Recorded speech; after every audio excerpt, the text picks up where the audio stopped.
чыныгы дин исламын түшүнгөн ар бир мусулманга белгилүү болгондой, Аллах субханала таала бардык инсандар менен жиндерди өзүнө ибадат кылуулар үчүн жараткан. Алла таала Куранда айткандай, мен жиндер менен инсандарды өзүмө ибадат кылуулар үчүн жараттым деп Аллах субханала таала Куранда ачык айкын айтып атат. Албетте бул мусулман адамдын бул жашоодогу эң негизги болгон милдети, Аллах субханала таала эң биринчи талап кылган алгачкы парыз болуп саналат.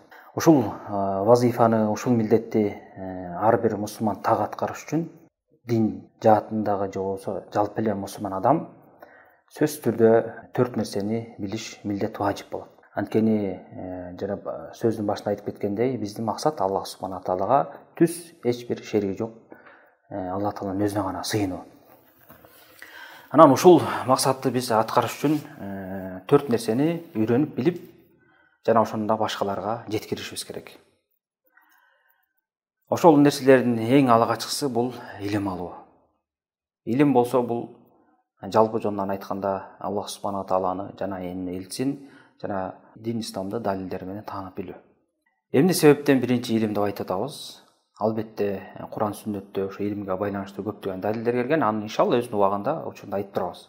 Анткени илим бул нур болуп саналат. Адам баласы бир нерсени аткарам же жасайм деген болсо, сөзсүз түрдө илим алып үйрөнүш керек. Илими жок жасалган амал болуп саналбайт. Жана ошондой эле анын натыйжасы жок болот. Ошондуктан бизге белгилүү болгон, жалпы эле ахли сунна аалымына белгилүү болгон чоң аалым Мухаммад ибн Исмаилдин уулу Мухаммад деген Бухари деген чоң аалым өткөн. Мына ошол киши өзүнүн Курандан кийинки эле ыйык китебинде Сахих Бухариде ошо илимдин баягы баалуулугун, даражасын бышыктап жана ошону элдерге жеткирүү максатында өзүнүн китебинде атайын тема койгон. Ошо Китабул Илм, илимге байланыштуу китеп деген бөлүмдө келет. Ошондо ошол киши айтып атат. Баб деп туруп, бөлүм деп туруп, ал-илм кавлал амал. Илим алуу бул сөз сүйлөп жана амал кылуудан мурун деп, анан ошону далил менен алып берет. Далил кайсы дегенде Аллах субханала тааланын сөзү фа'алам аннаху ла илаха иллаллах вастагфир ли дамбик. Аллах субханала таала пайгамбар саллаллаху алейхи ва салламга буйрук айтып атат. Фа'алам, үйрөнгүн, билгин деп атат.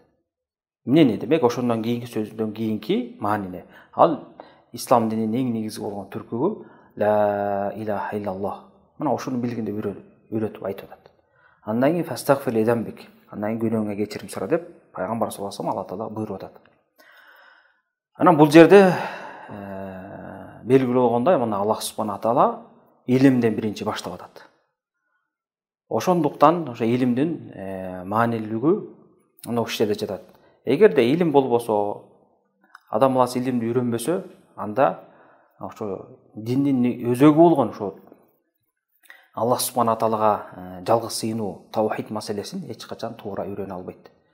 Мына ушул нерсеге имам Бухари маани бергендиктен илимдин зарылдыгы өтө чоң болгондуктан, мына ушул нерсеге басым жасап, ошону түшүндүрүп бизге жеткирип атат. Ошондуктан ар бир мусулман илим алыш керек. Илим бул адамдын баягы эркиндеги нерсе эмес. Ар бир мусулман сөзсүз түрдө илимди алып, Аллах субханала таала ибадат кылып жакындаш керек. Бул парыздан эч бир мусулман кутула албайт. Анткени ар бир мусулмандын мойнуна жүктөлгөн Аллах субханала тааланын буйруктары, парыздары бар. Ал парыздарды аткарып, ошо Аллах субханала таала талап кылгандай, пайгамбар саллаллаху алейхи ва саллям көрсөтүп бергендей аткарыш үчүн аны үйрөнүп билиш керек. Илимсиз адам баласы аны үйрөнүп биле албайт. Ошондуктан илимдин зарылдыгы ушунда. Кийин гана ошол адам баласы илим алып, ушул парыздын баарын үйрөнгөндө гана кылган амалдары шарият талап кылгандай эрежеге ылайык келип туура деп саналат.